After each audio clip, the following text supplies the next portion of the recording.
We respectfully recognise elders past, present and future. Welcome to Newsline. Brought to you live from the Media Precinct at RMIT Melbourne.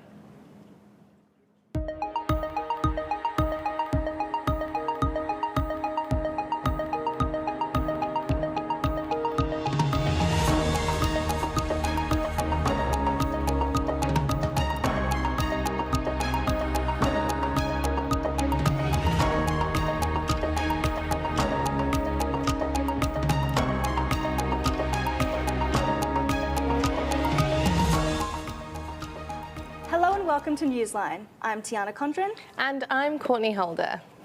On today's programme, we'll be having a look at Extinction Rebellion's protests across the CBD, RMIT's recent success at the Uni Sports Ward, and what's happening at the Melbourne Craft Fair this weekend. We'll also have updates across sports, international affairs and weather. But first, to today's headlines. Claire Nowland, the 95-year-old woman who was tasered by New South Wales police last week, has died in hospital.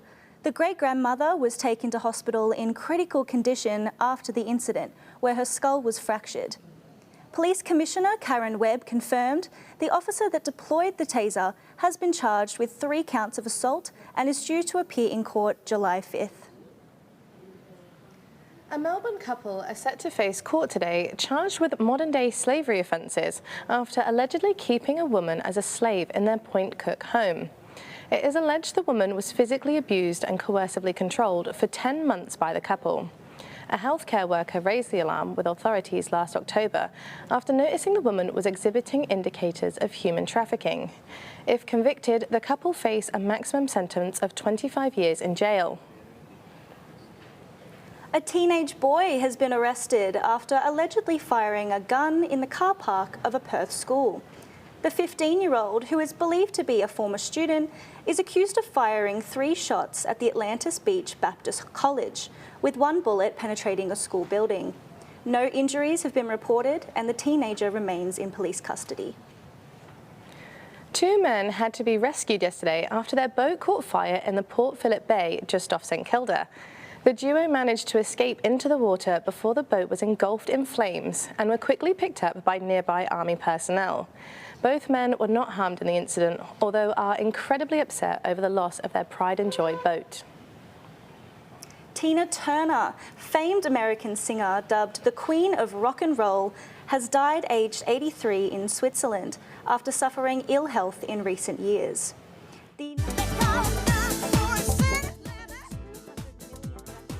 And won 12 Grammys in a career that spanned more than 5 decades. Tributes have poured in online, remembering her immense talent and impact on the music industry. Now to our first story. Activist group Extinction Rebellion occupied Parliament steps in a 2-day, 2-night hunger strike, their message urging the government to fast-track climate efforts. This was one of the many planned events by the activist group, with a large in-city occupation set for the end of May. Our reporter Ethan Benedicto has the details. Just behind me on the steps of the Parliament House is where a small group of Extinction Rebellion protesters held their hunger strike for climate change. Led by Violet Coco, they began on the 10th of May, where they spent 2 days and 2 nights with no food. At first, it was silent, but when the clock ticked at 2 p.m., their message was loud and clear. No new gas, no new coal, and to stop native forest logging. We need no more new coal, no new gas, end to native logging. With the help of Blinky the Burning Koala and the Rebel Reds, the group circled the intersection, disrupting oncoming traffic.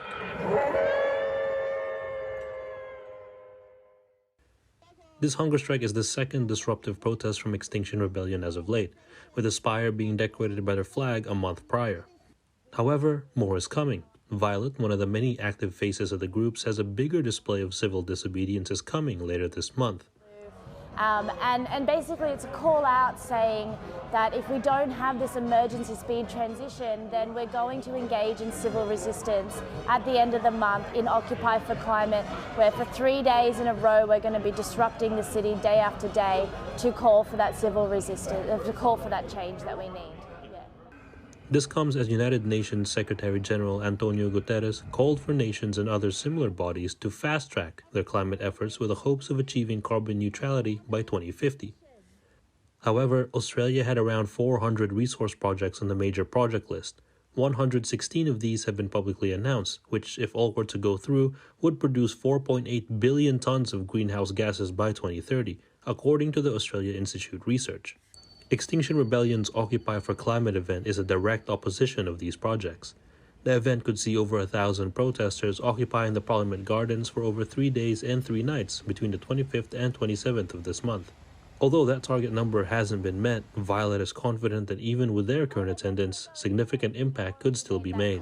That we're definitely going ahead. So, we've got 75 people absolutely locked into camp. We've got 300 people who have committed to camp. As for now, the gardens behind me sit empty. But in the next coming days, we're expecting to see numbers of Extinction Rebellion protesters, all of which are determined on making themselves heard. This is Ethan Benedicto reporting for RMIT Newsline.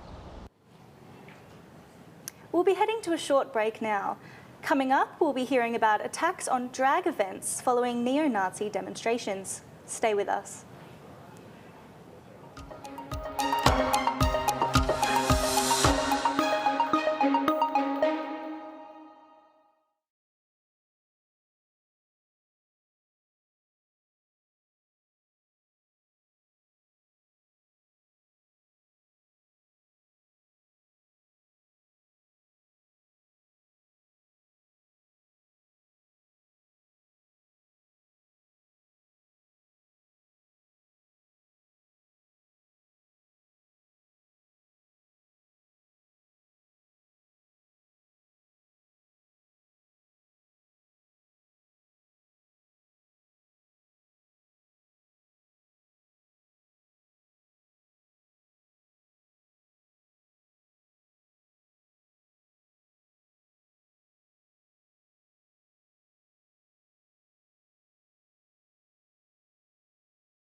Yeah, sure. I'm here at Parliament Gardens at the site of activist group Extinction Rebellion's climate protest, where the Welcome to Country is just about to begin. Today's the first of a 3-day climate rally, which will involve climate marches, bike rides, and silent protests. There is a very determined atmosphere out here at the moment. We've had a bit of wind and rain, but that's not stopping the Extinction Rebellion group. Police presence is heavy out here today, but I've had the chance to talk to a lot of passionate climate activists today, and it seems that energy is going to stay that way throughout the weekend. Do you want to keep talking? All right, cool.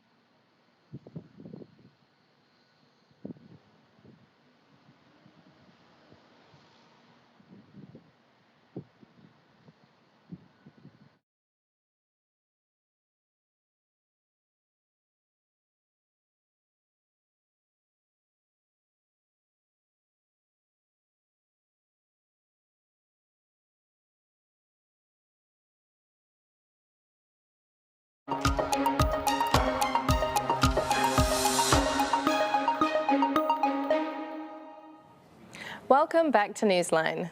Following neo-Nazi demonstrations in recent months, drag events have come under attack. Performers and event spaces have received death threats as controversy continues to grow. T. Mitchell reports from Eltham Library. 2 minutes of evidence. 10 events cancelled. Victoria's far-right fringe groups are taking aim at the LGBTQI community. The latest flashpoint, outside this local library in Eltham. On one side of the street here, you can see community members who say they have concerns over child safety, suggesting performers like a Curie are child groomers and even pedophiles. On the other side of the street, LGBTQIA+ community and their supporters say that really these events are just about diversity and inclusion. The scheduled event was cancelled due to security threats, with a video posted online instead, but drag queen Dean Arcuri, aka Frock Hudson, did make a surprise appearance.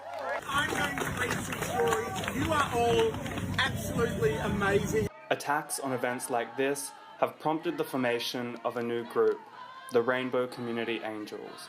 They sang, danced, and cheered to drown out the megaphones from across police lines. The local mayor says he supports them. As much hate as they can throw at us, we will match it, as you can see right here behind me. Opponents claim the events compromise child safety. Experts say the reverse.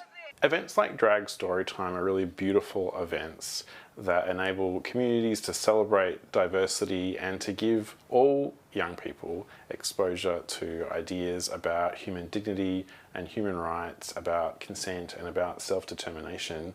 These are key ideas that all young people will benefit from. That's the knowledge that people need to protect themselves from victimization. For now, the Rainbow Community Angels are claiming victory. T. Mitchell, RMIT Newsline, Eltham. And now we have Chris Healy joining us for international news. In Thailand, 7 people, including 4 children, have been killed after a roof over a school sports field collapsed. A storm struck at 6:30 p.m. local time, with heavy winds and rain causing the roof to cave in suddenly. Authorities say 18 other people were injured, none of which are in a serious condition. In Europe, the Russian commander of an anti-Putin militia conducted a raid on the Russian border region this week. The group, known as the Russian Volunteer Corps, have said they will launch more incursions into Russian territory soon. Local Russian media has reported heavy fighting in several villages on the border. German police have searched 15 properties as part of investigations into protests by the climate activist group Last Generation. The group caused disruptions in recent weeks by gluing themselves to roads and blocking peak-hour traffic in Berlin. Police said that the Last Generation activists' webpage has also been shut down in Germany. In the United States, the treatment of a kiwi bird at Zoo Miami has enraged New Zealanders and prompted a 9,000-person petition. A video emerged of the nocturnal bird being handled by guests under bright lights. In a statement, the zoo offered an apology and said it has stopped its kiwi encounter experience. Florida Governor Ron DeSantis has officially declared he is running for US President in 2024. DeSantis made the announcement at a Twitter Spaces event with Elon Musk, which was initially marred by technical issues. Thanks, Chris. Students from across the globe have made their way back to Melbourne's universities. But as they start to settle into their new surroundings, we ask whether they know what to do when they come into issues with their housing. Courtney, you're looking a little bit different in this package. Yeah, unfortunately, when I was coming to filming, I got laryngitis. So I had to ask James if he would kindly step in and do my record for me. So that is why I don't look quite the same. Well, I think we need to take a look at that now. Students from all over the world are finally returning to study in Melbourne, with enrolment numbers coming back to pre-pandemic levels. For many of these students, this is their first time moving out. In most cases, it's smooth sailing. For others, problems can arise with their new home.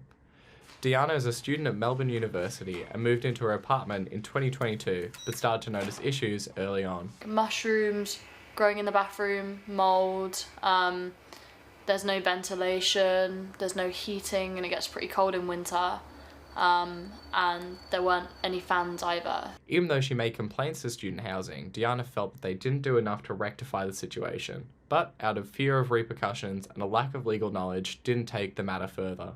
As international students weren't actually that sure about what help we could get.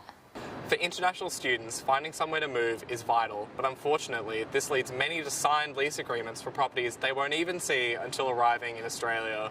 This puts them at a greater risk of moving into a property that simply doesn't live up to standard.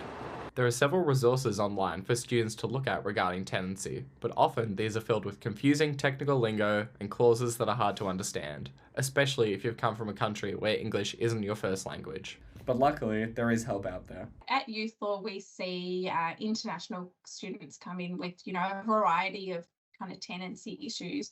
So we'll be giving legal advice around the lease or the agreement that they've signed up for, giving them the tools that they need to assert those rights if that's something that they need to. Courtney Holder for RMIT Newsline. Climate change activist group Extinction Rebellion have begun their 3-day takeover of the city. So we've sent out our reporter, Felix Portsius, to see what the group has planned. Thanks, guys. I'm here at Parliament Gardens at the site of activist group Extinction Rebellion's climate protest, where the Welcome to Country is just about to begin behind me. Today's just the first day of a 3-day climate rally, which will involve climate marches, bike rides and silent protests, as well as workshops. So, Felix, what's been happening today? It's been a pretty eventful day so far. There's a very determined atmosphere out here at the moment. The march started around 8:30 this morning on Latrobe Street and then ran through the city into Parliament Gardens, where it is now set up as the home base for the weekend.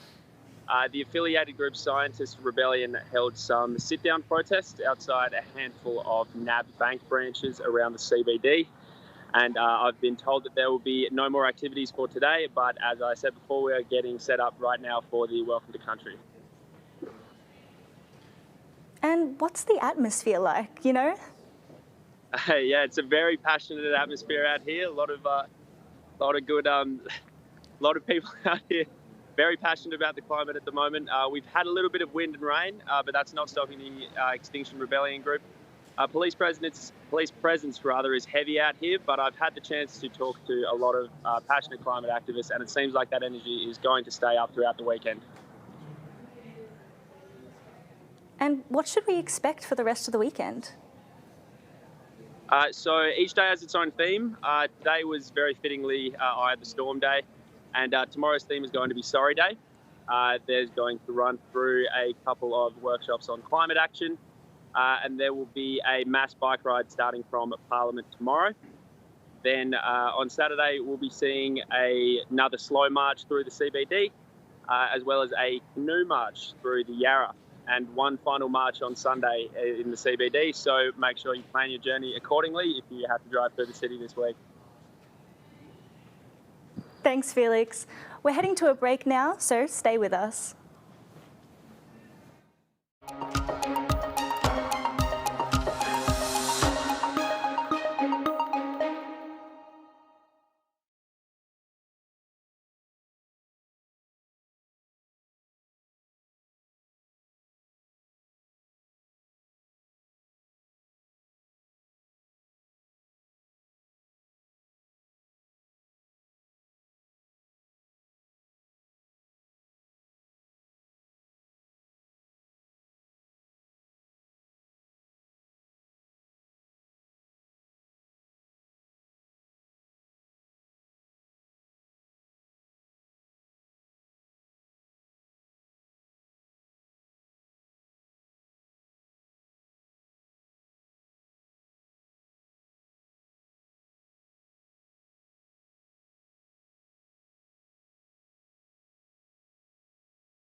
Welcome back to Newsline. I'm Courtney Holder.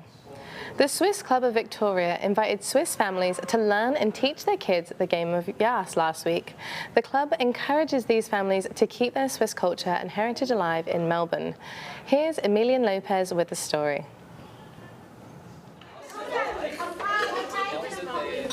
In the heart of Melbourne's CBD lies the Swiss Club, an organisation trying to preserve Swiss culture and encourage Swiss people in Victoria to pass on their national traditions to their families. The club recently held an event for kids to learn how to play Yas, Switzerland's most popular game. Fun events for kids are held throughout the year as an opportunity for them to learn and practice their Swiss German, something they are not able to do at school. The kids love nothing more than a game, and they love nothing more than some good cakes and hot chocolates, so it's a nice partnership. He encourages Swiss families in Melbourne to try different ways of incorporating Swiss culture at home. The food's always a good one, and something like even the card game, you know, I mean, most families could, it makes a really fun event if you have young kids to do a little bit of that, and for the older people, join the Swiss Club of Victoria and, you know, come along, and there are obviously more events than just the Swiss Kids events, and definitely don't miss the 1st of August, which is the National Day for Switzerland. Hilltop Cakes, a bakery in Melbourne's east, is also cultivating Swiss cultural appreciation in Melbourne through food. Helen and her husband moved to Australia almost 50 years ago and have owned multiple cafes and bakeries in their state, where their children eventually worked. For them, it was important that their children learn to work hard, as well as keep their Swiss identity prominent in themselves. My oldest son, because when I had him, I only spoke Swiss German to him, and he spoke very well. But then after, when he went to school, you know, that he sort of had friends, so they forgot about it. So, since she was a child, it was Helen's dream to open and own a cafe or bakery, and now that dream has been her reality for the last few decades. She takes great joy in being able to provide Swiss people all over Victoria a small taste of home. The Swiss community in Victoria may be small, but it is bound together by pride and love for their culture and food. Emilian Lopez, Newsline. Around 1 in 7 adults over the age of 60 have hip pain, but these symptoms are not something that are only experienced by older people. One young woman is using TikTok to spread awareness of hip problems, with the aim of empowering people to move their bodies. Lulu Graham with the story. This is Gabrielle Keeley. Known to her TikTok followers as Gab, the 21-year-old uses the platform to share her running journey. I do this series on my TikTok where I run around the botanical gardens in Melbourne and sort of just chit-chat along the way while I'm running. In her Tan Talk series, Gab strives to promote realistic and healthy exercise habits. I think being real on the internet about how far you can go, your progress, I think it's really important in the health and wellness space. However, running isn't something she's always been able to do. About 9 months ago, Gab had a hip reconstruction for her hip dysplasia. As an active person, it was difficult for Gab to not be able to move her body. I found that being sedentary and resting for so long just sort of drove me a little bit nuts. So going back into running and sort of making realistic goals for myself, I found that really good. When it comes to hip pain and osteoarthritis, most associate these with older people. However, hip dysplasia is most commonly found in children and adolescents, with around 11 children diagnosed in Australia each day. Experts say the detection of hip dysplasia can be difficult, meaning it's a condition that can affect a much larger age bracket. I've treated a number of people with hip dysplasia in the adolescent years and beyond, sort of that middle age group as well, where they're starting to have a few problems with their hip, but yeah, it's not always picked up as an infant. For Gab, she isn't letting her hip dysplasia be a hurdle she can't overcome. With the TikTok community of runners behind her, Gab's next goal is a half marathon in July. Until then, she's clocking up the Ks at the Tan. We're 4 kilometres in. Lulu Graham, RMIT News. Now we're just going to go for a short ad break.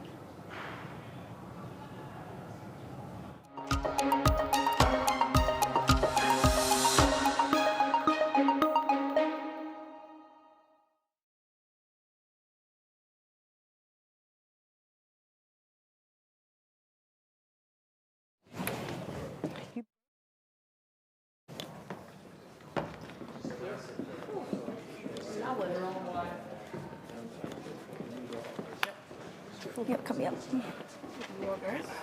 go.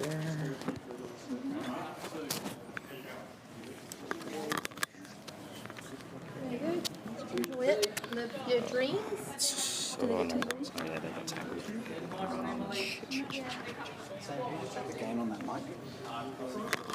You bump that up by one. You got this one. Hold down all you. That's okay. This is probably my fault, if anything. There we go.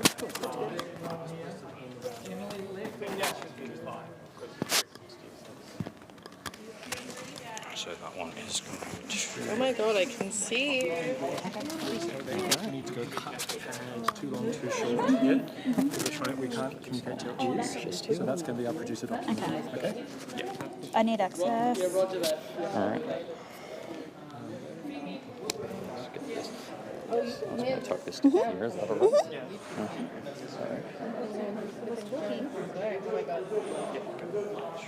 That's just me playing with my hat all the time. Oh, sorry.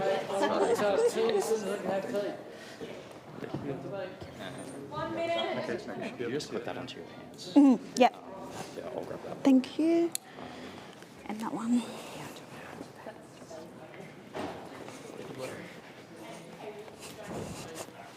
Thank you.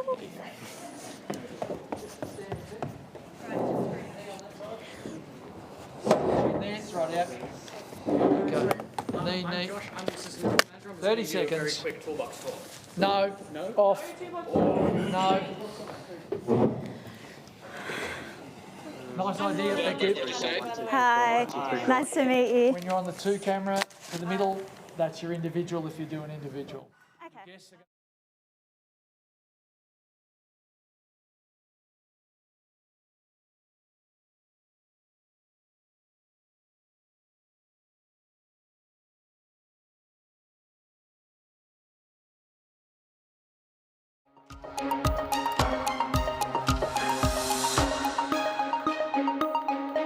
Here we go, 3. Welcome to the Roundup. I'm T. Mitchell. And I'm Emily Williams. In the Roundup, we're going to be looking at some of the biggest stories across arts, tech and political cartoons. But first, let's check out what's making news around the world.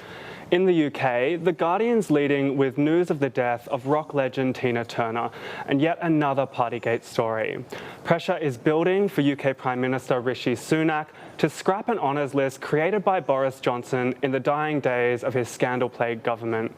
The honours list would reportedly reward Conservative MPs, aides and party donors, even though many of them were caught up in the events that tore Johnson's government down. Calls to scrap the honours come one day after the Cabinet Office handed Johnson's pandemic diaries to the police, citing concerns about more potential rule-breaking during COVID-19. The New York Times are reporting on the one-year anniversary of the tragic Uvalde shooting. Today marks 12 months since 19 children and 2 teachers were killed at the Texas elementary school. US President Joe Biden held a press conference calling for new gun laws to be passed by Congress. The paper is also covering stories on the mental health effects that social media is having on developing brains. And Al Jazeera is covering Ukraine's push to retake the city of Bakhmut. The city was reportedly captured last week by Russia's Wagner Group, but a Ukrainian military commander is quoted as saying the Ukrainians are advancing on Russia's flanks and close to retaking the city. The Irish Daily Mirror are reporting on their cost of living crisis. Children are reportedly being sent to school without lunch and doing homework in unheated houses. The paper reports that families are also going to bed early during daylight hours to save electricity. In the United Arab Emirates, the Gulf News is leading with a story about a new green initiative being introduced in preparation for the next UN Climate Summit, which the UAE will host later this year. The news comes less than 1 week after worrying warnings from scientists that the world is likely to breach the 1.5-degree warming limit set at previous summits within the next 5 years. The front page also features a story about Republican Ron DeSantis, who announced his candidacy for the US presidency in a Twitter live stream last night alongside Elon Musk. But the event was derailed by tech failures. We'll have more on this story later. The South China Morning Post are reporting on the new visa requirements for visitors. Starting next month, people hoping to obtain visas and entry permits to Hong Kong will have to declare their criminal past. Applications may be barred for even minor offences. And that's it for the front pages of today's news. Now, let's do a roundup of the latest in tech, the arts and political satire. First to tech news. Artificial intelligence has been causing a stir lately, and the developer of ChatGPT, OpenAI, is calling for more regulation of itself. We're joined now by our tech reporter, Macy Fogarty. Macy, it's pretty unusual for a company to call for more regulation. What does OpenAI want? So OpenAI have posted a letter on their website that has basically asked for an international regulatory body to look at things like the system regulations and the way AI is being used. So if you guys remember, these are the guys that are creating things like ChatGPT, and they took over from Elon Musk. He also has come out on Twitter and he said that he does want more regulation and maybe even to shut down the entire system because it's not what he wanted, and he thinks it's basically more just profit for Microsoft. So yeah, it's quite concerning at the moment.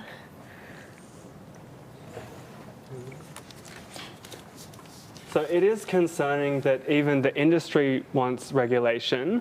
What kind of oversight and powers would these bodies have? So they're looking at creating something to stop the risk of harmful technologies. They'll have 8 different categories, so they'll be conducting regular tests, things like maintenance, restrictions, and the way AI can develop.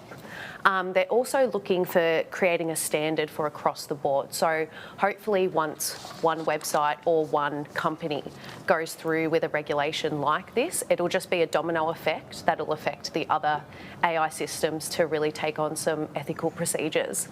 Yeah, well, it'll be interesting to see what happens. And one of the original board members of OpenAI, Elon Musk, who of course has since bought Twitter, is making headlines for another reason. He stood alongside the Floridian governor, Ron DeSantis, as the Republican formally announced his bid for the presidency in a Twitter live stream, but things did not go smoothly. Can you tell us what happened? Yeah, so it didn't go smoothly at all. Ron DeSantis and Elon Musk took to a space called Twitter Spaces. So it's an audio like Twitter platform where they can go on and have a discussion like a podcast, but it's all live. And before they went to air, 600,000 people were waiting in the waiting rooms. And once they went to air, it went downhill from there, unfortunately.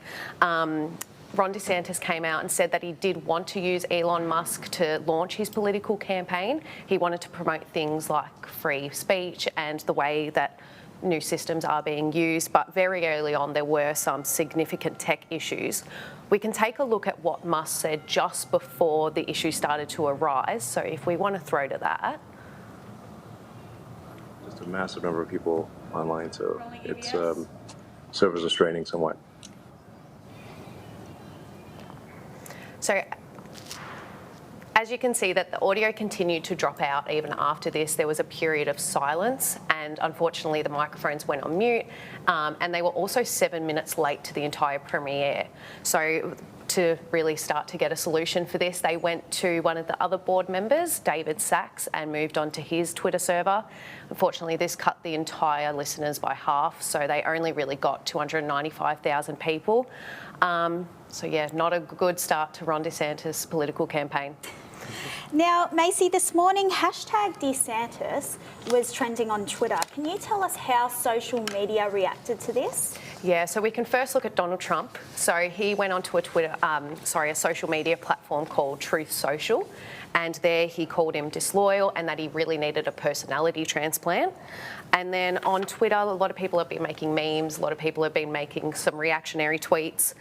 One was really quite creative with an AI generated, so very funny that way. And yeah, just a lot of people making light of the situation. Unfortunately though, there has been some other serious responses. So there was a really big protest outside of DeSantis's office. They've wanted to do things right and they're not agreeing with DeSantis's very right-wing political campaign. Unfortunately as well, last month there was another protest and there 14 people were arrested. Thanks for joining us, Macy. And now, over to some of the latest stories in arts today. As we heard earlier, Queen of Rock and Roll, Tina Turner, has died at age 83. She died on Wednesday in her home in Kuznach, near Zurich, Switzerland. Turner was famed for her hits, including What's Love Got to Do With It, Proud Mary and Nutbush City Limits. We're joined now by arts reporter Maya Duggan for more. Maya, Tina Turner has had a successful life, but she came from pretty humble beginnings. Can you tell us a little bit more about her life? Yeah, so before she was a world-famous icon, she was born into a family of sharecroppers. She came from Nutbush in North Memphis.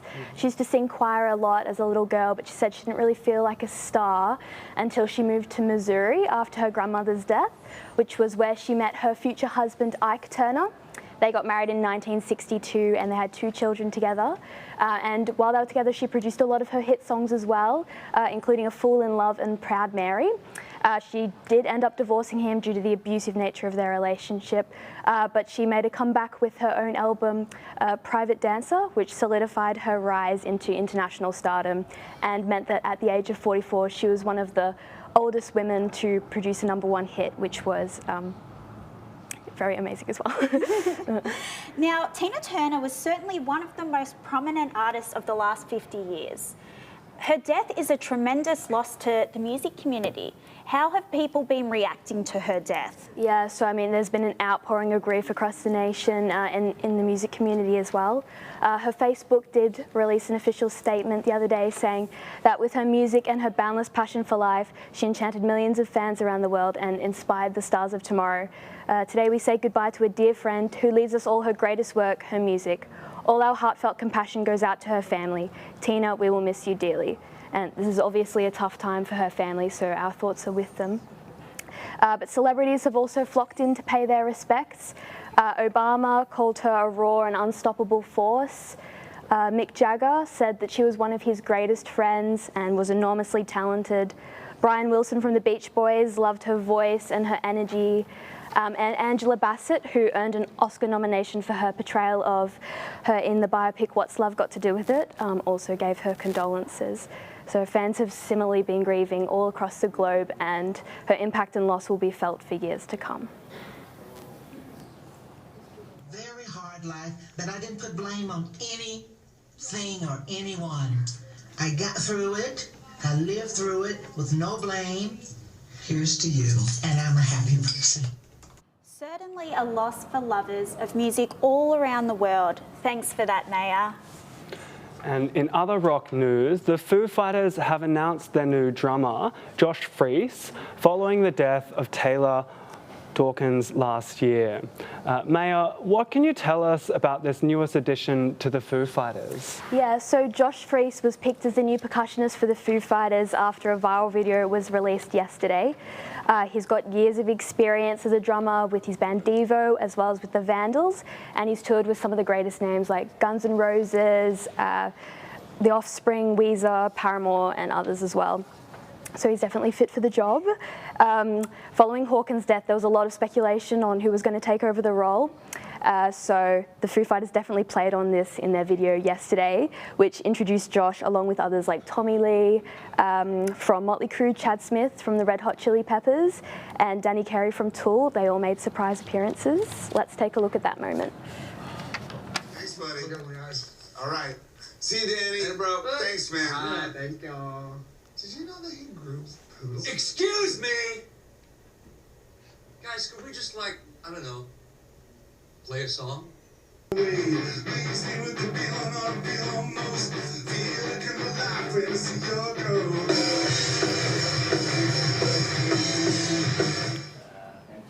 Well, Freese has some big shoes to fill, but it looks like it's going to be a good fit.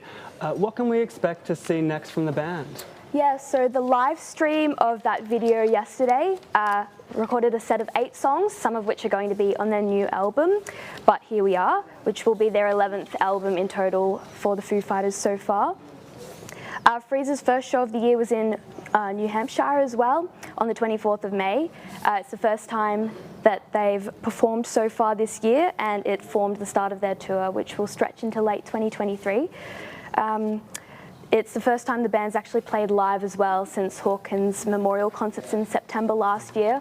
But Freeze has continued to play on Taylor's set as well and says that he'd like to continue to do so in the future moving forward.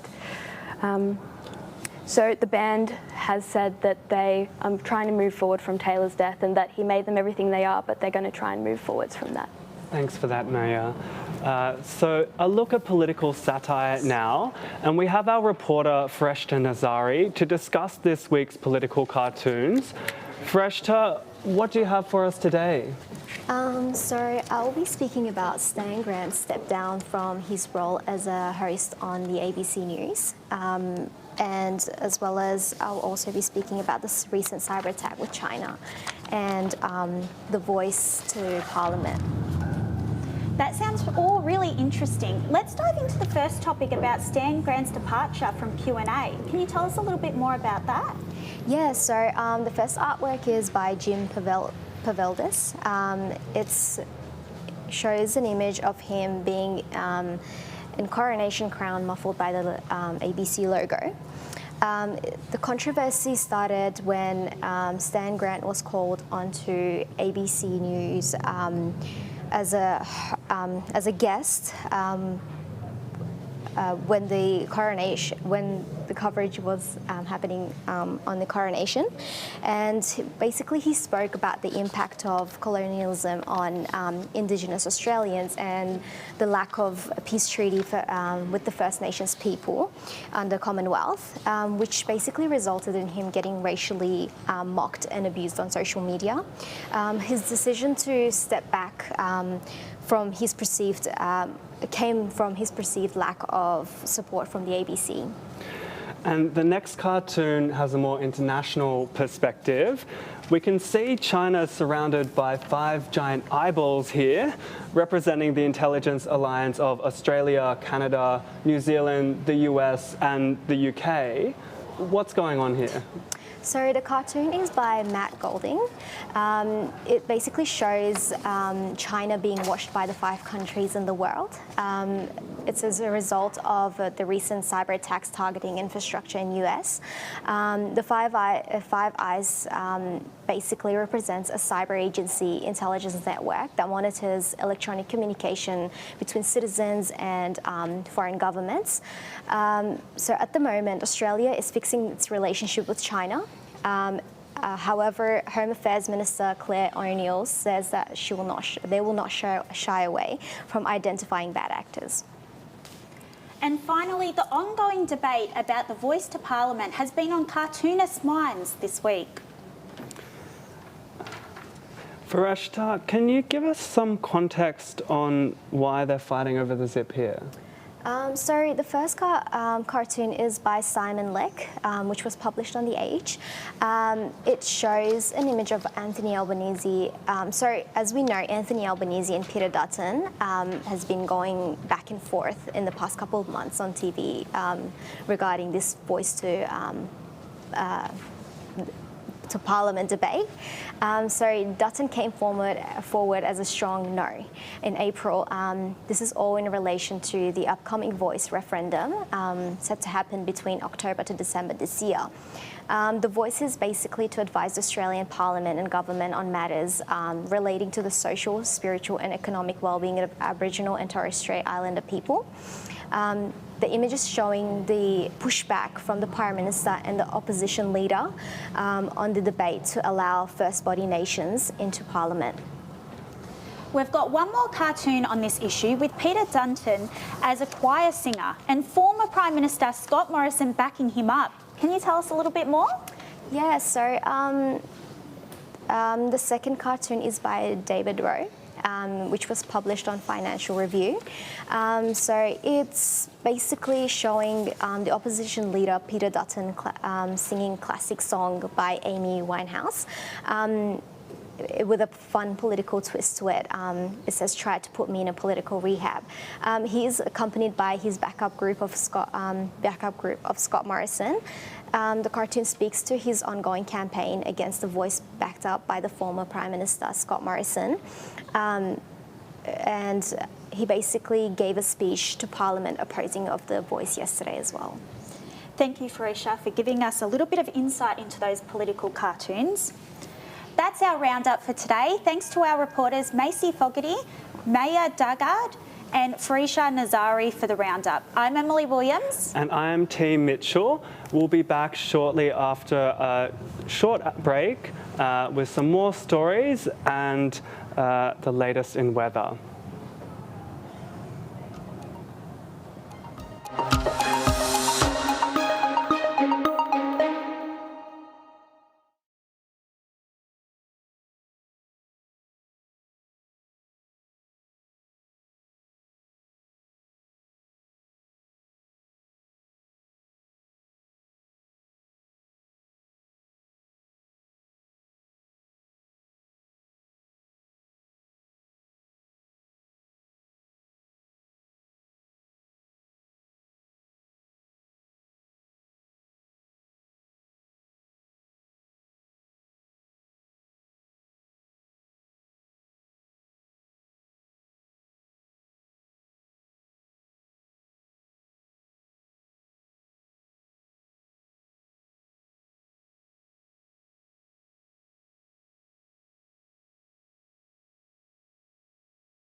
We're now being joined by our reporter Jackson Haddad, who will be chatting to Marco Cerruto, Head of High Performance at RMIT Sport, to discuss RMIT's recent success, winning Most Outstanding Program at the Uni Sports Awards.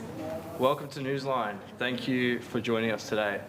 So Marco, being involved in high-level sport, is there any difference between being in university and working in a professional workspace? To be honest, there's probably a few differences and similarities. So I guess some of the differences would be you're involved with a lot of different sports compared to a professional organisation. And they range from, I work mainly with some of the basketballers and the basketball teams at RMIT, but then we've also got a lot of the individual athletes that come from, I guess, some of the more niche sports like canoeing, mountain bike riding, taekwondo, sports like that. So it's great to have different sports involved with our program. Yeah. And with RMIT Sports Academy winning the award, what were some of the criteria that RMIT excelled in? To be honest, I don't know the exact criteria, but I do know that we had 77 student interns in 2022, which I think was a real success for us across different disciplines, being exercise science, health clinic, the media and communications team, and even statistics. Yeah, and with RMIT being known for helping students and getting placements in their field of study, known as work integrated learning, can you explain some of the benefits that this provides to students? Essentially, in that real world experience, being in that sort of professional or semi-professional sports setting, and it also allows them to complete their set number of placement hours to then go on and complete their degree or the course that they're doing. Yeah. And have you had any highlights with students in the Sports Academy in the last year?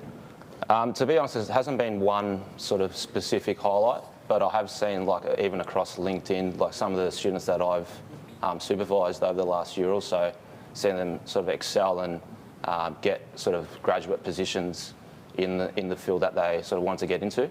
So it's been great to see that. And then also seeing some of the athletes or athlete students that we work with, seeing them sort of get better, get stronger, get fitter. So it's been great to see that progression over sort of the last year or so. Yeah. Winning the award of 2022's Most Outstanding University Program is a great achievement for RMIT, so firstly, congratulations. Thank you. After winning the award, are there any future plans for the Academy on the back of this? Firstly, it wasn't just me, it was a big team effort. And that goes across all the disciplines that we cover.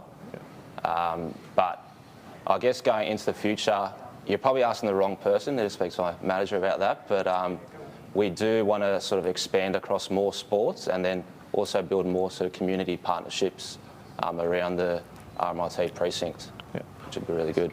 Well, that's all I've got for you today, Marco. Thank you so much for sharing your time with us today. Thanks very much for having me, Jackson. Thank you. Have we got any package? It's time for sports now with reporter Jackson Haddad, joining us for the latest updates. In the last week, the AFL has seen two prominent figures leave the game in North Melbourne's Alistair Clarkson and Richmond's Damien Hardwick. Third prominent figure has now stepped down. Hawthorn's chief executive, Justin Reeves, has resigned effective immediately to prioritise his mental health. The news comes in the wake of a difficult period for the club as they face an investigation into historical allegations of racial abuse. Reeves signed a 5-year contract in 2021 but told the board he now needs to spend more time with family due to the personal toll placed on him. Gold Coast Suns coach Stuart Dew insists he feels secure in his position despite Damien Hardwick being linked with a move to the Suns following his shock exit from Richmond. Dew signed a 2-year contract last year and is facing criticism after the Suns sit 13th on the ladder and have never made finals in their short history. The coach said he loves the club, is the person to lead it, and is confident that the Suns are also clear on that. To the NBA, Memphis Grizzlies star Ja Morant has been subject to a welfare check by police in Tennessee after posting messages on his Instagram account that sparked concern. The post, which paid tribute to his family and included the word goodbye, come after the Grizzlies suspended Morant for flashing a gun in an Instagram live video. A spokesperson for the Shelby County Sheriff's Office told TMZ that Morant has checked on and is doing fine, but taking a break from social media. That's all for sport. Back to you, Tiana and Courtney. Melbourne will be hosting a craft fair this Saturday at the Queen Victoria Market. Rochelle with more.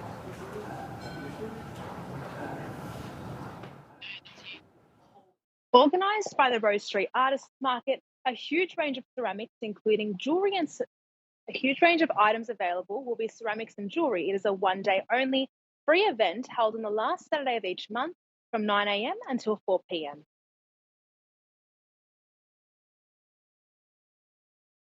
Sorry, it seems to be cutting out. I can't. Yeah. Okay.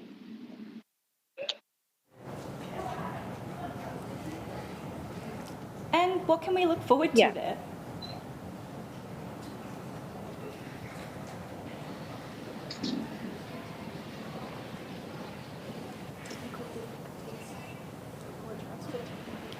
I'm so sorry, we've just got some technical difficulties at the moment. Thank you, Rochelle.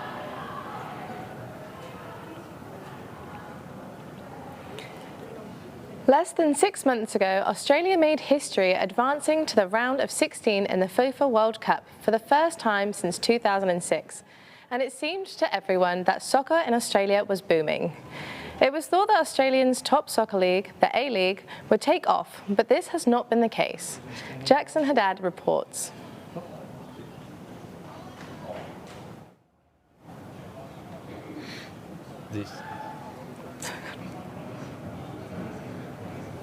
A contributing factor was the announcement that New South Wales would hold the next 3 grand finals regardless of who finishes on top of the ladder. This has caused outrage amongst fans, contributing to attendance figures declining. Commercial General Manager Chris Spelderwind at Club Western United says although the club didn't agree with this decision, he can understand why the league may have accepted this deal. We would love to actually have it.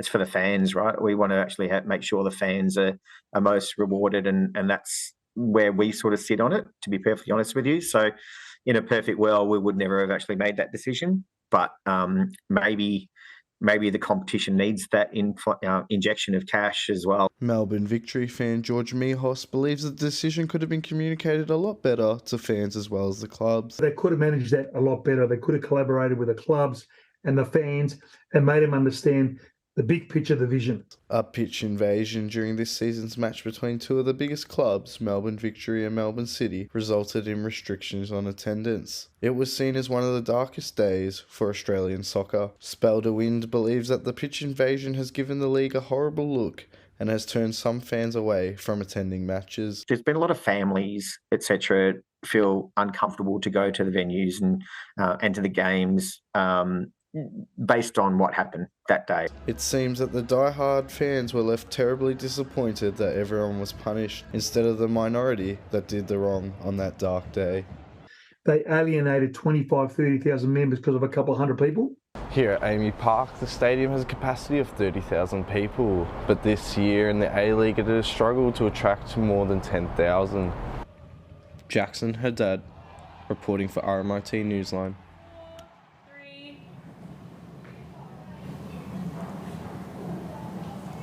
Now to weather from Melbourne and around the country with reporter Chris Healy.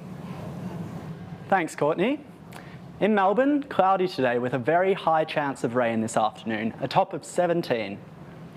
Now to tomorrow's forecast for Australia's capital cities. 70% chance of rain in Melbourne, reaching 14 degrees. The nation's capital, Canberra, is looking at a high chance of rain in the morning and a mostly sunny afternoon with a high of 13. In Sydney, cloudy with a high chance of rain, a maximum 18 degrees. Sunny in Brisbane with a top of 26.